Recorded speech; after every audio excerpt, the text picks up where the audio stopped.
Baik, kita mulai. Bismillahirrahmanirrahim. Assalamualaikum warahmatullahi wabarakatuh.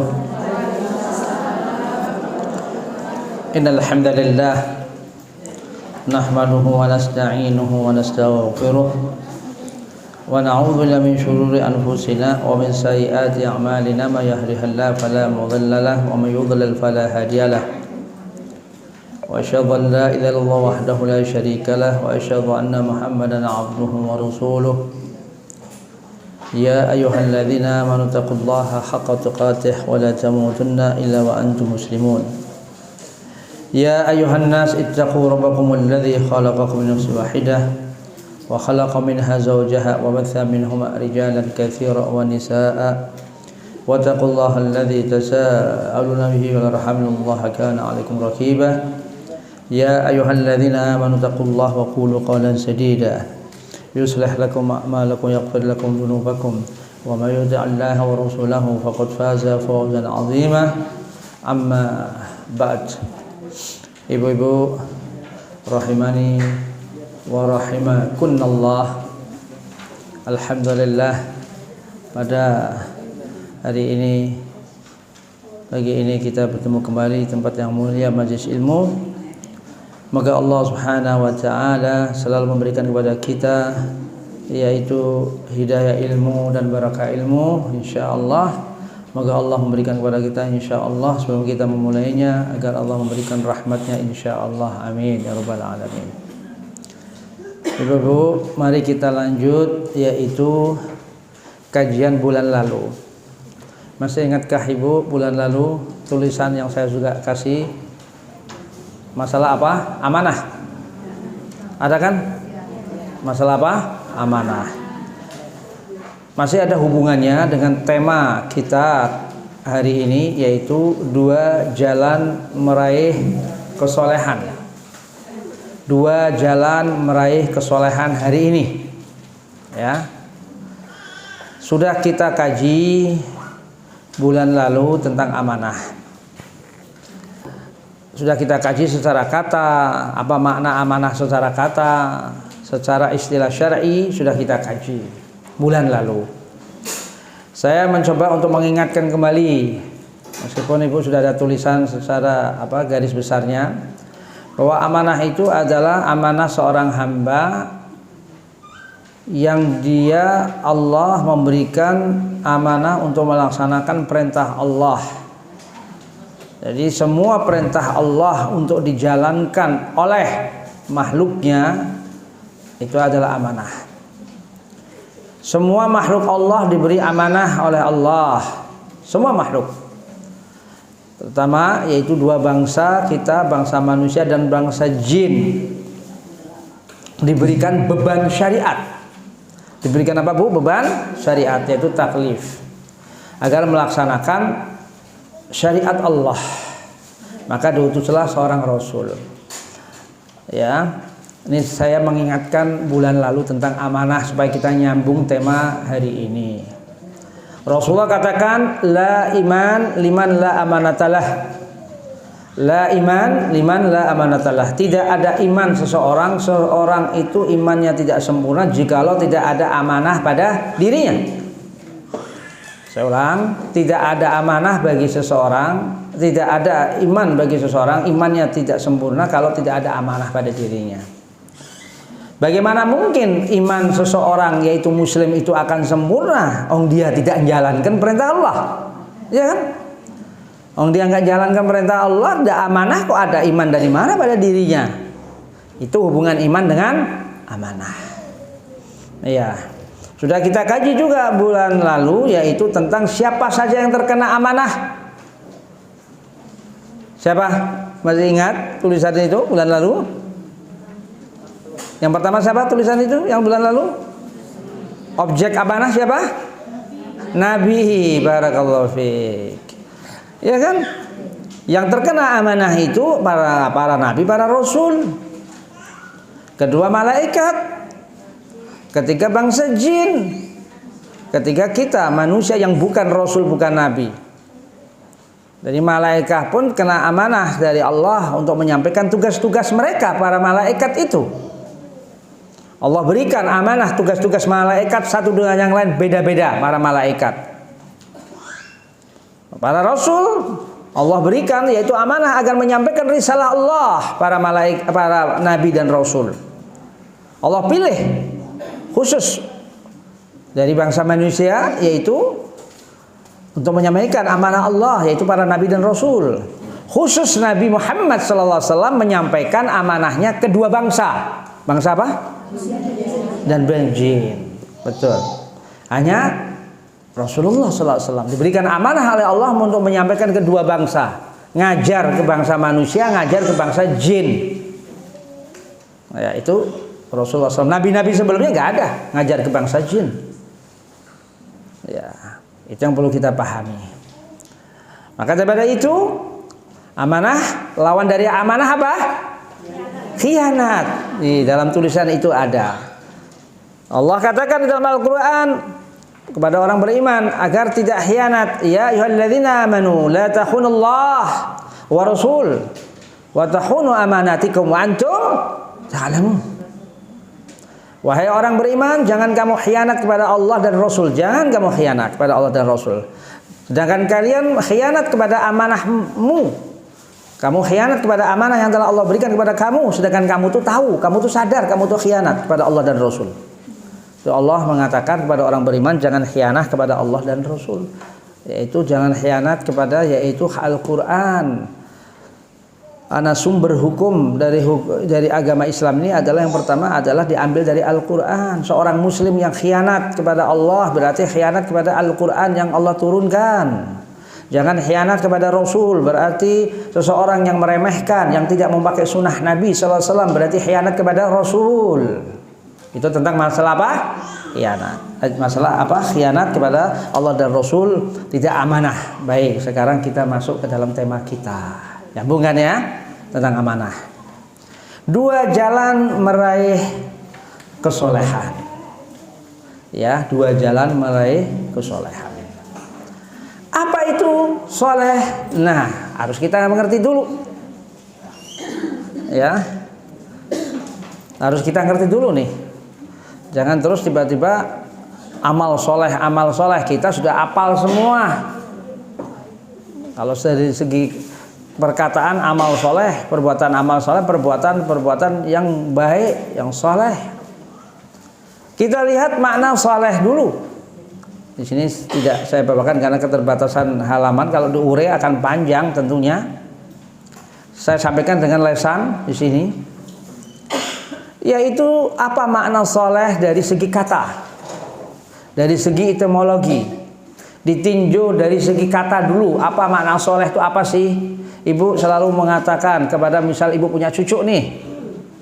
Ibu punya cucu baru lahir atau seseorang yang baru melahirkan, terus ada kakaknya, saudaranya mendoakan, mudah-mudahan anak ini jadi anak yang soleh.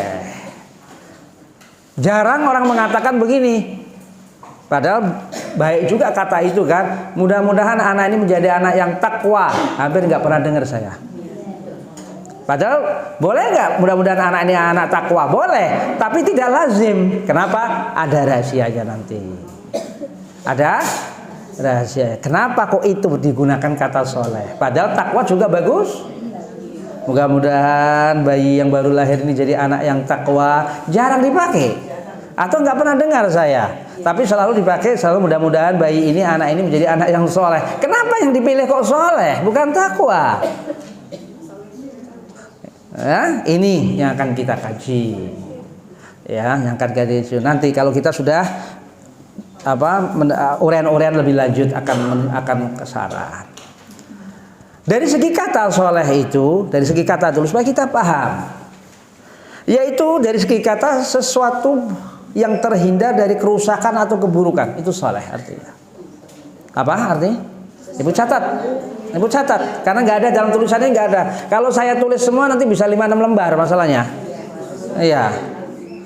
Ini kan cuma hanya pengantar saja, Bu.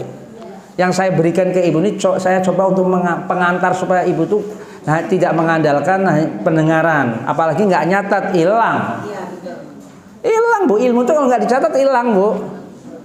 hanya mengandalkan pendengaran saja ya hilang. Iya, jadi saya mencoba untuk bantu ibu untuk pulang dari sini apa yang dia kaji kita bersama. Oh tahu, temanya ini. Minim ibu sudah mendapat keterangan tidak lupa. Saya coba bantu dengan tulisan ini, itu tujuan saya itu. Ya. Jadi soleh itu artinya dari segi kata yaitu sesuatu terhindar dari kerusakan atau keburukan.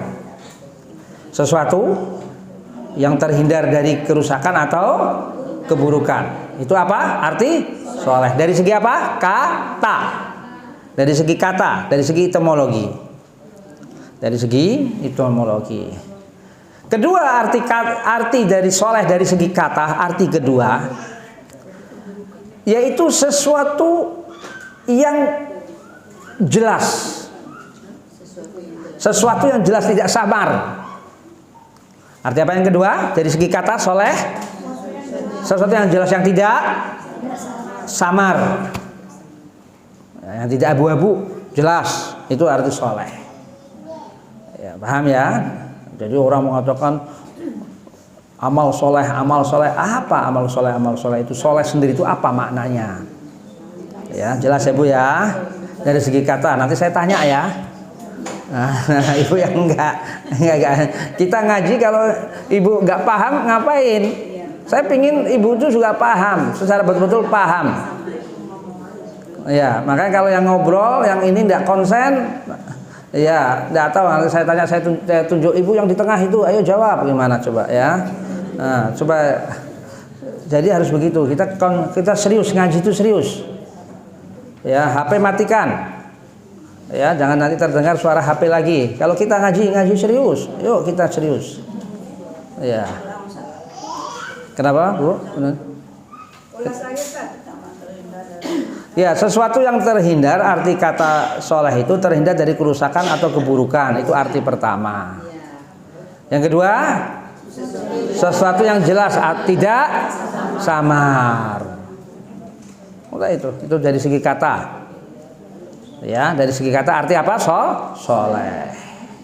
Ini dari segi kata, harus kita paham hal itu. Nah, maka kalau dikatakan orang itu soleh dari segi kata, dari segi istilah umum, orang itu soleh dari segi kata, dari segi makna umum, artinya orang yang terhindar dari melakukan kerusakan atau hal-hal yang bersifat buruk. Kalau dikatakan orang itu soleh dari segi makna kata, dari segi makna kata umum, kita belum ngomong soal istilah definisi agama, belum ya? Belum nih, kita belum ngomong soal itu, belum. Saya ulang, kalau orang dikatakan orang itu soleh dari segi kata, dari segi makna umum, artinya orang itu melakukan sesuatu perbuatan yang tidak melakukan kerusakan atau keburukan. Orang itu terhindar, tidak melakukan perbuatan dari hal yang keburukan atau kerusakan. Orang itu tidak melakukan itu. Kenapa? Perbuatannya orang itu selalu baik. Nah, soleh, ya kan jelas tadi makna soleh. Ini dari segi makna umum yang diambil dari segi makna kata soleh itu sendiri. Lah sekarang soleh ditinjau dari segi terminologi agama Islam. Nah ini dari segi apa? Terminologi syar'i. Terminologi apa? Syar'i. Dari istilah syar'i. Apa yang dimaksud dengan yaitu soleh? Ya. Apalagi dilekatkan dengan satu kata, amal soleh. Ya, amal soleh. Ya, dari segi terminologi agama, dari istilah syar'i, apa yang dimaksud soleh itu dari segi apa yang dimaksud dari pengertian agama di agama Islam itu apa? Ya, yaitu soleh itu adalah perbuatan yang lahir dari keimanan. Apa? Perbuatan yang lahir dari keimanan. Saya pakai istilah lahir. Kenapa? Muncul pada diri seseorang amal itu. muncul amal perbuatan dari orang itu, tapi dasarnya orang itu berbuat kebaikan soleh itu dari iman. Ini yang ibu harus garis bawahi di sini. Dari segi keimanan, ya. Sehingga seseorang yang melakukan kebajikan atau amal soleh itu bagi orang muslim, karena ini kan ditinjau dari segi syar'i, yaitu melakukan perbuatan sebagai ekspresi dari ketaatannya kepada Allah. Seseorang yang melakukan amal perbuatan baik itu sebagai ekspresi itu adalah sesuatu dia dengan keimanan itu melakukan perbuatan baik itu karena semata-mata taat kepada Allah. Ini yang membedakan antara iman yang kesolehan dengan dari makna yang umum tadi. Ya. Nanti saya akan beri contoh. Yang kedua bisa jadi maknanya, yaitu yang definisi kedua adalah definisi kedua dari yaitu soleh dari segi agama Islam ditinjau dari syariat. Amal soleh adalah amal yang sesuai dengan syariat Allah. Ini makna kedua. Makna dua dari secara istilah syar'i. Amal soleh yang sesuai dengan syariat Allah. Jadi timbangannya kaum muslimin melakukan amal-amal kebajikan, timbangannya apa? Timbangannya apa, Ibu? Ya tadi dalam konteks tadi syariat tadi. Saya ulang, amal soleh makna kedua adalah semua perbuatan yaitu sesuai dengan syariat Allah.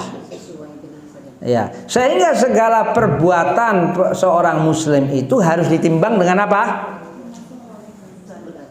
Tadi lo kata-kata syariat tadi. Ya syariat dong. Timbangannya apa? Syariat. Maksud timbangan itu adalah ukurannya, parameternya. Semua perbuatan kaum muslimin itu amal soleh harus ditimbang dengan ya syariat kan, syariat Islam kan.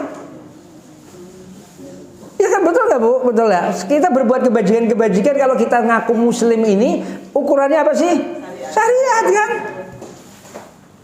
Jadi kalau amal perbuatan yang di luar aturan Allah, di luar syariat, biarpun itu amalnya baik, tidak diterima.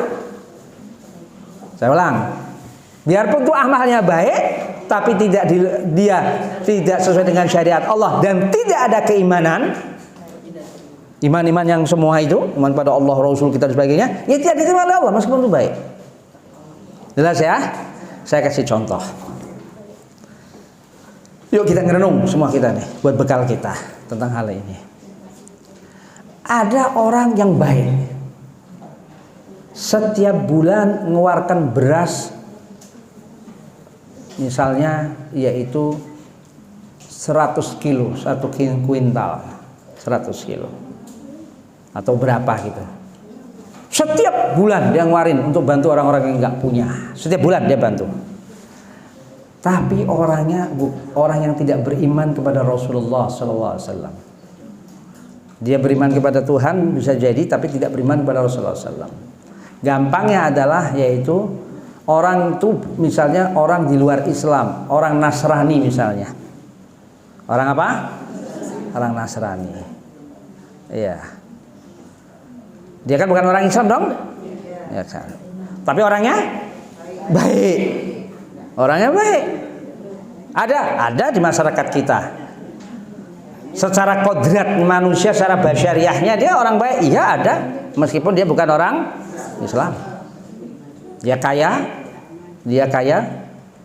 dia bantu setiap bulan, bantu tetangga 100 kilo beras setiap bulan, dia baik. Amalnya dia ditinjau dari makna umum, iya. Karena apa? Karena dia berbuat baik, dia berbuat amal solehnya itu berbuat baiknya karena etika, karena sesuatu hal secara akal perbuatan itu baik. Ya, semua orang mengatakan orang bantu orang baik nggak secara akal? Baik. Baik secara. Tapi perbuatan orang itu yang bukan orang Islam itu membantu hal itu karena dia tidak beriman kepada Rasulullah SAW, amalnya ditolak. Karena dia nggak percaya Rasul sebagai Rasul, tidak mengakui Rasulullah Muhammad bin Abdullah sebagai Rasul, ya ditolak oleh Allah.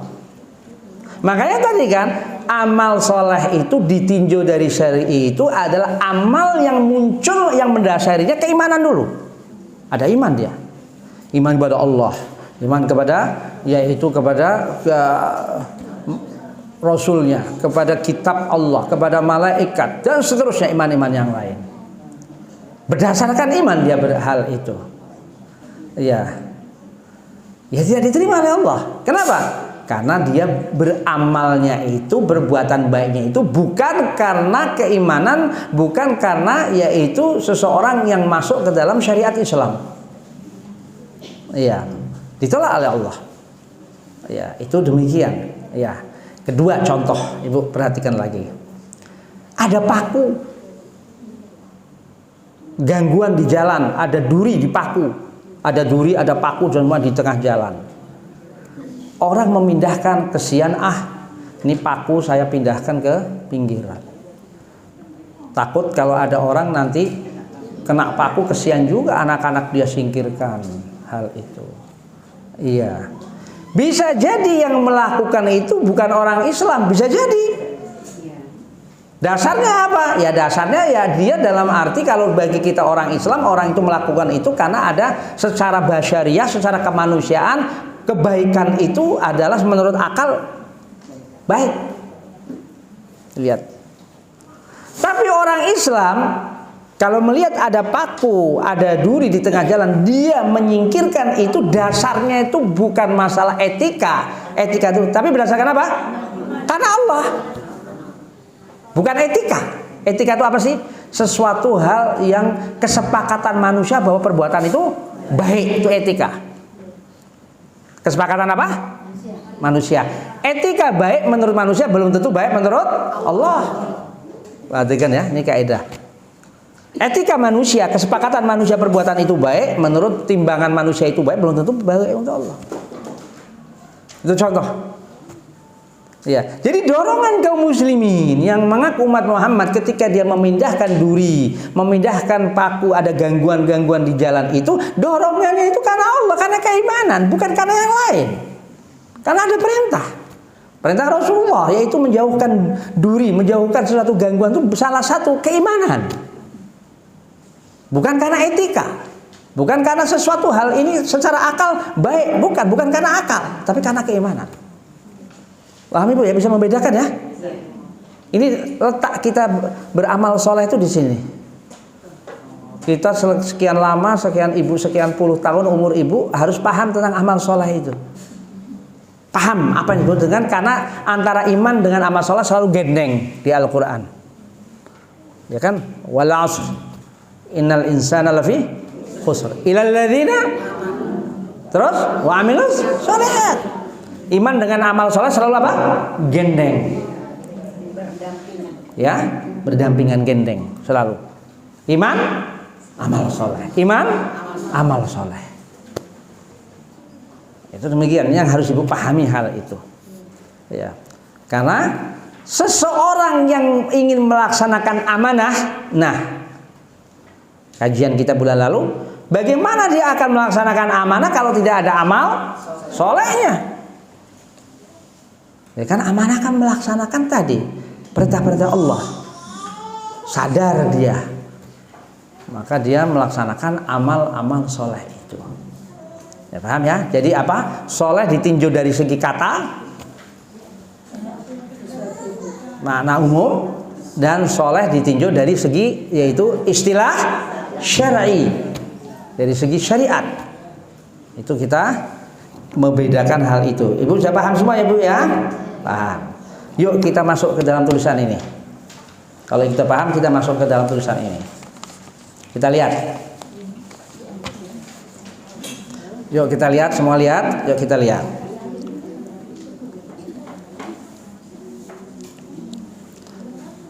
Pertama, dua jalan meraih kesolehan.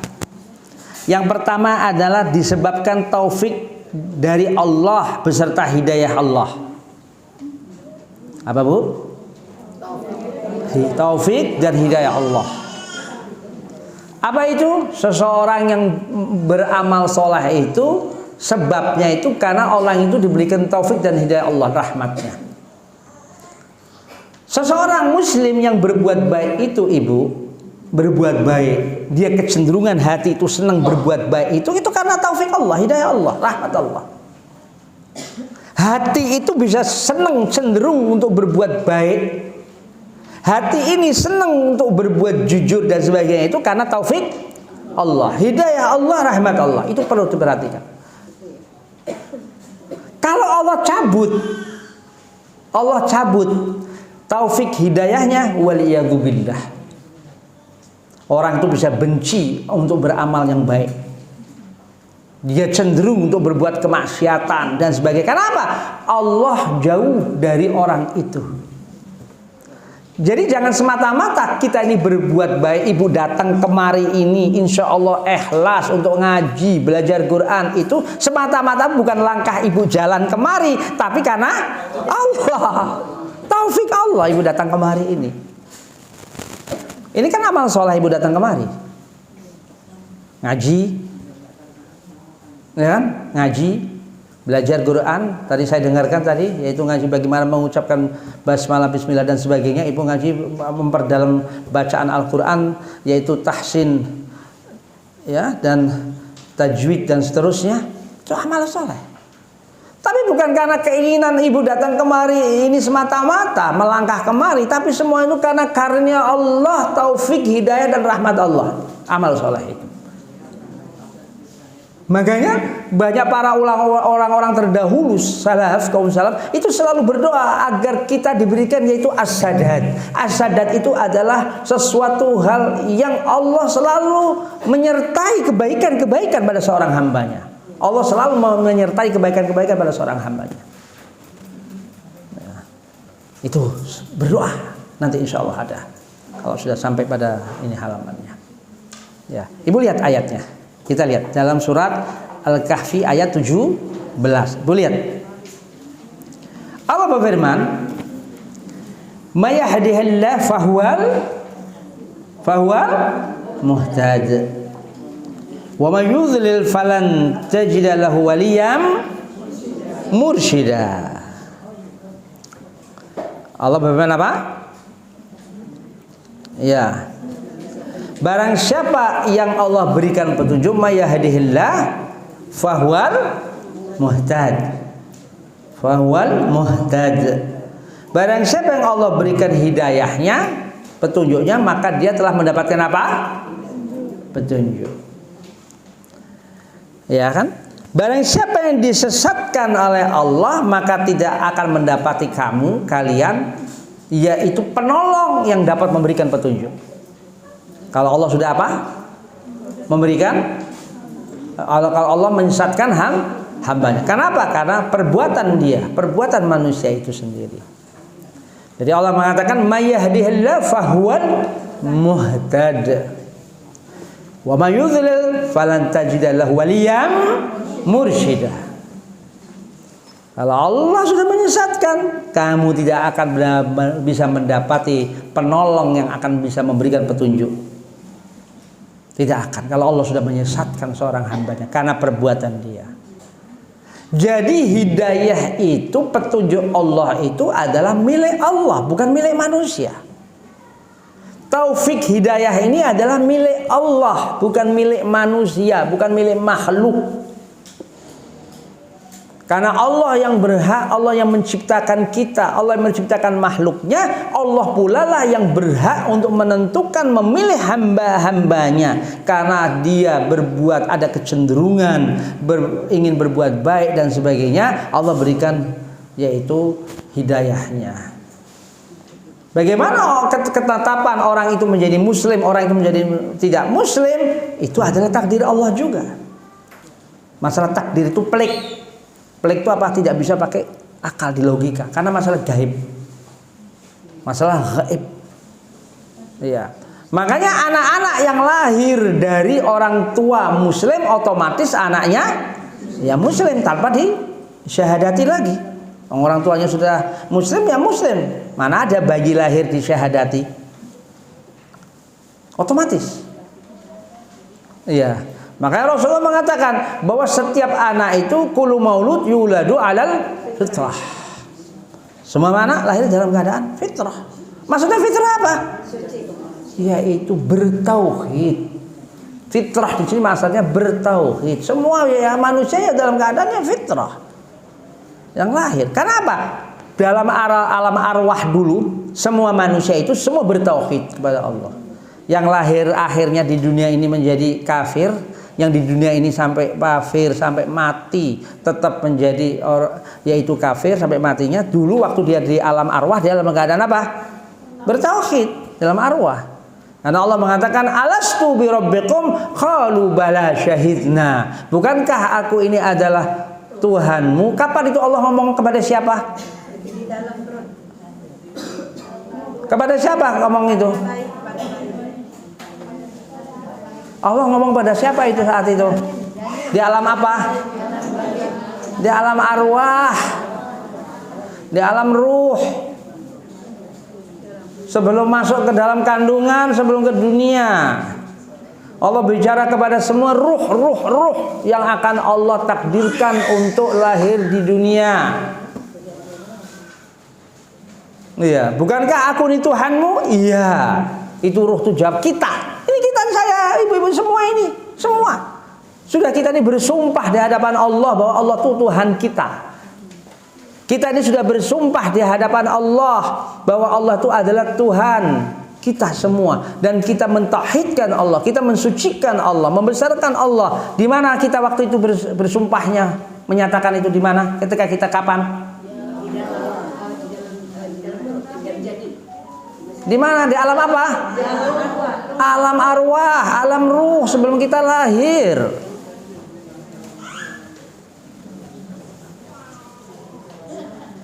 Ya, paham ya itu ya. Bahkan apa? Syahidna, kami bersaksi ya Allah, bersaksi kami. Dari semua ruh-ruh itu, arwah-arwah, ruh-ruh kita ini semua. Miliaran itu makhluk manusia itu semua bersaksi dalam bentuk ruh. Sebelum apa? Lahir.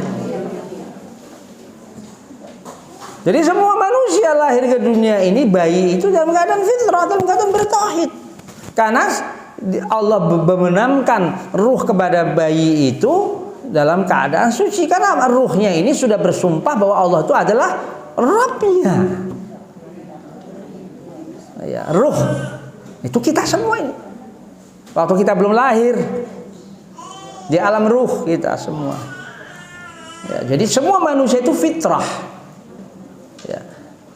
Makanya ketika seorang setelah di dunia ini, yaitu ada yang muslim, ada yang bukan muslim dan sebagainya, ya itu ada penyebabnya ada. Makanya Rasulullah mengatakan semua anak lahir dalam keadaan fitrah. Kedua orang tuanya yang menyebabkan dia Yahudi, kedua orang tuanya yang menyebabkan yaitu Nasrani, dan kedua orangnya menyebabkan Majusi. Ya, kullu maulud yuladu al fitrah. Fa abawahu yuhawidanihi wa yunasiranihi wa yumajjisanihi.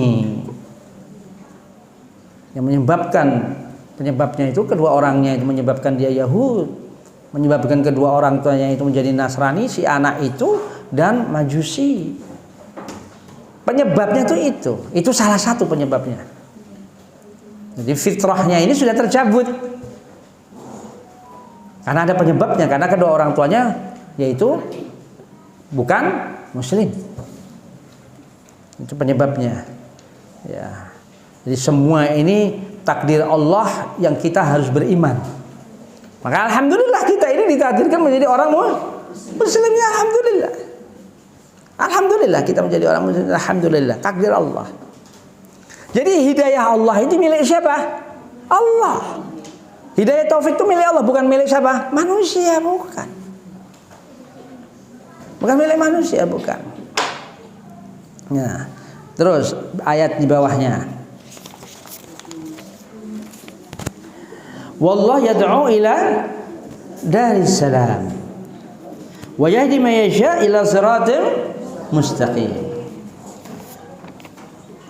Jadi Allah mengatakan wallahu yad'u ila daris salam. Allah mengajak, menyeru ke Darussalam. Apa itu Darussalam? Surga. Allah mengajak itu. Jadi Allah itu mengajak makhluknya, yaitu manusia yang beriman kepada Allah itu, semua manusia itu agar beriman kepada Allah. Karena Allah, kenapa? Allah mengajak, menyeru ke Darussalam, ke tempat yang penuh dengan kedamaian, salam, penuh dengan kesejahteraan, keselamatan. Mana itu? Surga. Ini di dalam Quran dikatakan itu. Lantas Allah katakan yaitu wa yahdi may yasha, Allah memberikan petunjuk kepada kehendak ila siratal mustaqim, ke jalan yang lurus. Allah memberikan petunjuk, memberikan hidayah ke jalan yang lurus bagi siapa yang Allah kan kehendaki. Nah, kata-kata kehendaki ini yang Allah kehendaki. Jadi semua itu milik Allah, hidayah mau diberikan kepada siapapun milik Allah, mau Allah. Hidayah ini Allah berikan, hidayah ini, ya kan? Allah katakan ke jalan yang lurus, yang Allah kehendaki. Ya, jadi hidayah itu milik Allah.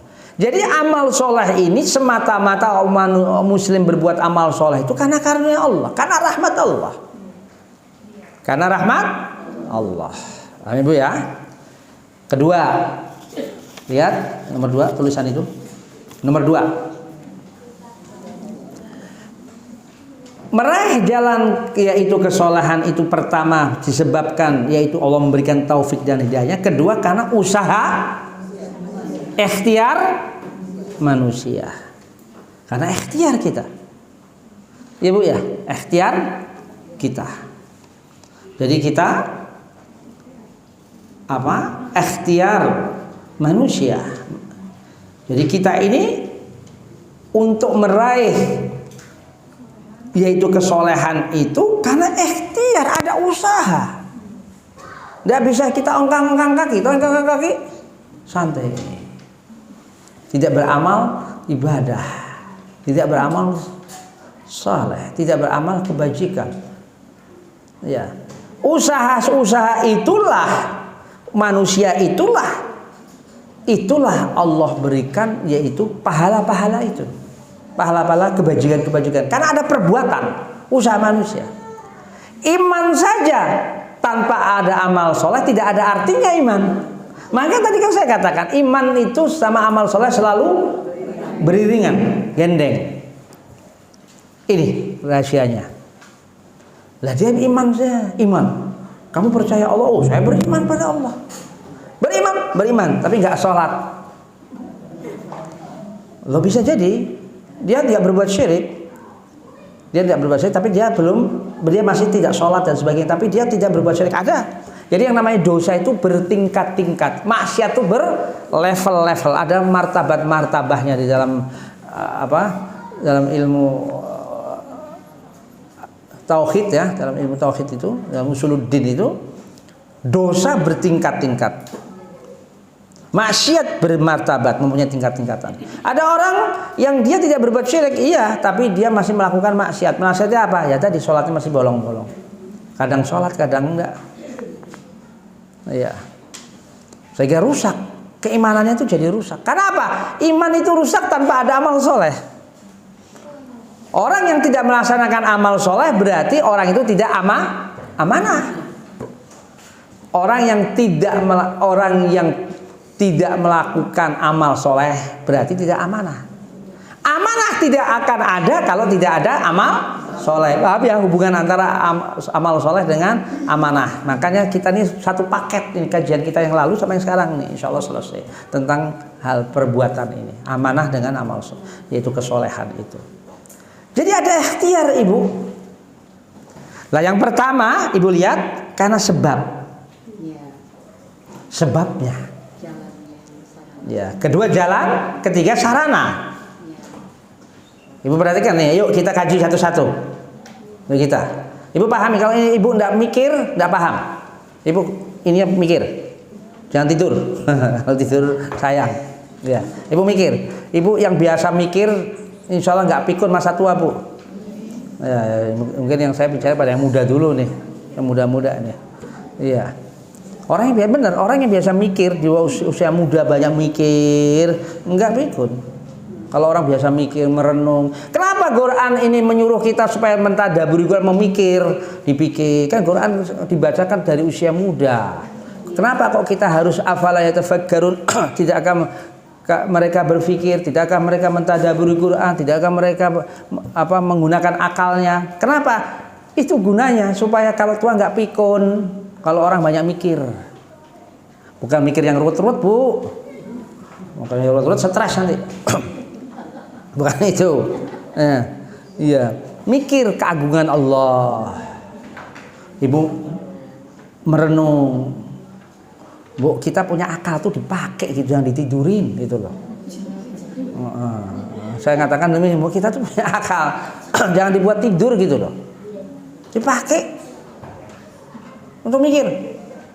Saya banyak ketemu dengan orang-orang tua-tua yang sudah kepala 8. Masya Allah, daya pikirnya kayak gadis umur 20 tahun. Padahal sudah kepala 8. Masya Allah, masih kuat nalarnya. Malah anak yang umur 20 kalah sama ibu-ibu sudah 80 tahun. Kenapa? Dari mudanya biasa mikir. Ya, Masya Allah dan sebagainya. Ya, saya katakan akal kita ini jangan dianggurin, sayang. Allah ngasih itu nggak sia-sia semua di tubuh kita ini. Ya, kita gunakan yang sebaik-baiknya. Ya, mikir, kita mikir. Ya, yang positif, yang positif, yang positif, yang positif, yang positif. Ya, kalau mikir yang negatif mendatangkan stres. Kalau mikir yang negatif mendatangkan stres. Nah, jadi ini yang jadi masalah ya. Jadi kita ke arah ke sono. Kita berusaha, kita usaha-usaha. Yuk kita sebab. Lah sebabnya ada. Untuk orang ini ikhtiar untuk beramal soleh itu, untuk orang itu diberikan taufik hidayah dengan amal solehnya, ada sebabnya.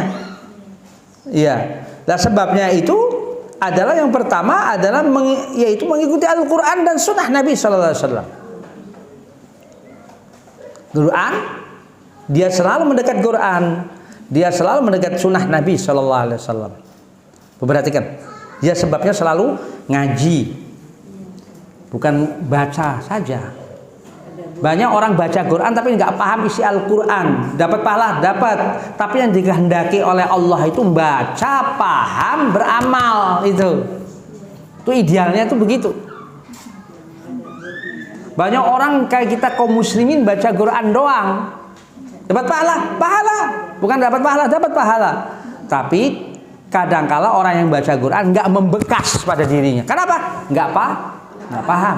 Yang dibaca tuh nggak ngerti. Kan sayang bu, ibu udah puluhan tahun umur membaca Quran nggak ngerti isi Quran, kan sayang sih bu. sayang. Karena apa? Males untuk mempelajarinya. Bukan karena bukan nggak bisa. Kalau ibu mau tuh bisa dengan kemampuan ibu tuh masing-masing tuh bisa dengan kemampuannya, bisa. Kalau mau tuh bisa berdoa, ya Allah berikan aku ya Allah kemampuan untuk bisa memahami Quran ya Allah. Ibu berdoa, Allah bantu. Orang kemampuan masing-masing kita ini beda-beda. Iya, makanya sesuai dengan kemampuannya. Sesuai dengan kemampuannya. Yang penting ada usaha untuk memahami Quran. Setelah dibaca dipahami. Nah, dipahamilah cara memahaminya itu. Bagi orang-orang yang memang tidak mempunyai persyaratan, ya hatta baca terjemah maupun tafsir kadang-kadang tetap nggak paham. Lah gunanya datang ke majelis ilmu itu yaitu supaya diberi paham oleh seseorang yang memang paham. Itu. Ustadz pun kalau tidak ngaji, ustadz pun kalau tidak punya latar belakang belajar, ya nggak ngerti. Ya saya kalau nggak sekolah juga nggak ngerti, nggak sekolah agama saya nggak ngerti saya. Cuma ngerti baca Quran saja. Belajar itu perlu, makanya kan belajar agama ini talabul ilm fardhatun ala kulli muslim. Belajar itu wajib. Ini tujuannya supaya ngerti, ngebaca Quran ngerti, baca sunnah Nabi, melajari sunnah Nabi paham. Iya. Makanya orang-orang yang diberi paham agama maka akan diberi kebaikan oleh Allah. Mayuridillahu bihi khairan yufaqihu fiddin. Barang siapa yang Allah kehendaki yaitu baik, ada kebaikan bagi orang itu, maka diberi paham. Kalau orang itu dikehendaki oleh Allah baik dalam perbuatannya, diberi paham agama sama Allah. Jadi pemahaman agama itu adalah rezeki. Ibu bisa paham baca Quran, paham itu rezeki yang Allah berikan. Karena apa? Karena niat ibu sudah lurus, insya Allah ibu pingin, ya Allah aku diberi paham, ya Allah. Allah insya Allah berikan. Sembari ibu juga belajarnya itu datang ke majelis ilmu. Karena ibu kalau belajar sendiri, karena ibu tidak punya persyaratan, nanti bisa salah. Bisa salah apa? Salah tafsir. Ibu nggak paham, maksudnya nggak paham bahasa Arab, nggak ngerti, gimana mau melajari hal itu? Ya, makanya kalau yang nggak paham dicatat, ditanyakan. Itu begitu cara menggali ilmu itu. Ya, insya Allah kalau kita berusaha, insya Allah. Jadi sebabnya beramal soleh itu karena ada sebab usaha kita mendekat pada Quran dan hadis. Dengan Quran dan hadis itu sumber ilmu agama. Orang yang paham Quran, paham hadis Nabi SAW, dia akan berusaha untuk melaksanakan isi Quran dan sunnah itu. Itulah amal soleh. Karena apa? Sebabnya. Ada apa? Karena sebab. Menjabat sebab dia melakukan amal soleh sehingga mendapatkan hidayah. Ya, buka Al-A'raf 158. Al-A'raf 158. Yuk kita lihat. Surat Al-A'raf surat keberapa? Surat ke-7. Al-A'raf 158. Al-A'raf 158.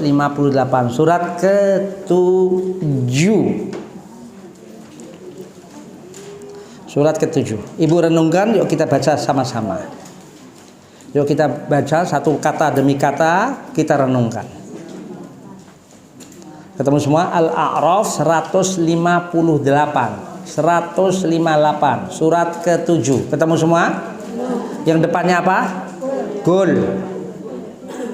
Yuk kalau kita ketemu semua, yuk kita bareng-bareng kita baca supaya kita mendapatkan berkah dari ayat ini. Siapa tahu Allah berikan kemantapan iman kita dengan ayat ini. Ketemu semua? Yuk kita sama-sama kita baca. Kata Allah, Qul, katakanlah ya Muhammad, ya ayuhan nas, wahai manusia. Yuk kita lihat semua, yuk ketemu semua supaya kita hening, ruangan ini jadi hening. Ketemu semua? Nah, itu yang masih kebet-kebet sudah ketemu? Ya. Al-A'raf 158. Udah. Qul, katakanlah Muhammad. Ibu tenang, Bu. Apa ini, Bu? Hening. Supaya saya baca jadi Ibu meresapi, saya insyaallah kita dapat barokah dari ayat ini insyaallah. Amin insyaallah. Qul ya ayuhan nas, wahai manusia.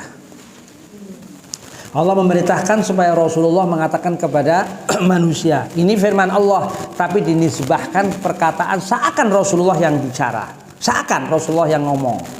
Padahal ini kalamullah, ini Quran. Ini Quran. Yo Al-A'raf 158. Ya. Kalau ibu biasa ngaji, hitungannya detik mencari ayat tuh, gampang. Udah hafal, tetep udah ngerti. Ya, nggak usah lama-lama. Ini sudah termasuk lama nih mencari ayat seginian kalau ibu. Ya, ya ayuhan nas, wahai manusia. Ini Rasulullah, aku ini adalah utusan Allah. Siapa yang ngomong? Allah, tapi dinisbahkan kepada Muhammad. Seakan Nabi yang ngomong, seakan. Tapi ini Allah yang bicara. Ini Rasulullah, aku ini utusan Allah. Hei manusia, aku ini urusan Allah. Ilaikum jami'a, untuk kamu semuanya. Aku ini utusan Allah. Itu Rasulullah. Alladzi lahu mulkus samawati wal ard. Yang Tuhanmu itu ya, Allah itu yang aku diutus oleh Allah itu pemilik langit dan bumi. Aku diutus oleh pemilik langit dan bumi, yaitu Allah. Ini Rasul mengatakan kepada manusia ini. Siapa dia? Pemilik langit dan bumi itu siapa dia? La ilaha illa huwa yuhyi wa yumit. Pemilik langit bumi itu adalah tidak ada ilah, tidak ada Tuhan kecuali Dia yang menghidupkan dan yang mematikan. Itulah Dia. Dia pemilik langit bumi itu, yang maha hidup, yang mematikan makhluknya. Lanjut. Lantas Allah meneruskan ini ayatnya. Fa'aminu billah wa rasulihi. Maka berimanlah kepada Allah dan Rasulnya. Ini perintah wajib berarti. Segala kata perintah berarti mempunyai implikasi wajib. Fa'aminu billahi wa rasulihi. Maka berimanlah kepada Allah dan Rasulnya. Ya. Wa rasulihil nabi ummi. Rasulnya seorang nabi yang ummi. Alladzi yu'minu billah wa kalimatihi. Yaitu yang beriman, Rasul itu yang beriman, Nabi itu yang beriman kepada Allah dan kalimatnya. Kalimat itu kebesaran-kebesaran Allah. Nah ini, Ibu perhatikan ini.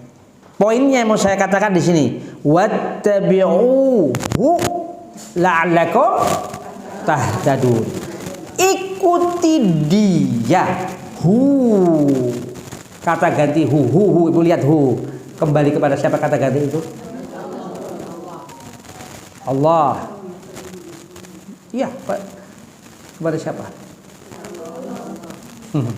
Nabi Muhammad SAW.